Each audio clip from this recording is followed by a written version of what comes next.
போயும் போயும் ஆம்பளை பிள்ளையா பிறந்துட்டேடா. இந்த உலகத்துல ஒரு மனுஷனுக்கு சாதாரணமா வர்ற வெக்கம், மானம், சூடு, சொரணை, கோபம் இது எதுவுமே இல்லாம வாழ பழகணும். தப்பே பண்ணலனாலும் சாரி சொல்லணும், வலிச்சாலும் சிரிச்சு பழகணும். குத்துனது பொண்டாட்டியா இருந்தா செத்தாலும் சொல்லக்கூடாது.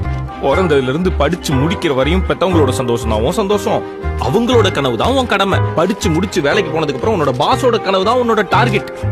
கஷ்டப்பட்டு கடன் பட்டு கல்யாணம் பண்ணி முடிச்சா மனைவியோட சந்தோஷம் தான் நம்ம சந்தோஷமா? மனைவிக்கு மட்டும்தான் சந்தோஷம். நமக்கு இந்த சந்தோஷம் சிரிப்புக்கெல்லாம் டைம் இருக்கு. சந்தோஷத்தை விடுங்க, சண்டை எப்போ வரும்னே சொல்ல முடியாது.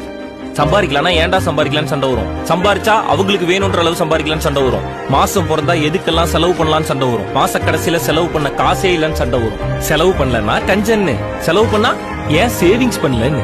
ப்ராப்பர்ட்டியும் வாங்கணும், பர்சனல் டைமும் ஸ்பெண்ட் பண்ணணும், இன்வெஸ்ட்மெண்ட் பண்ணணும், இன்டர்நேஷனல் ட்ரிப்பும் போகணும்.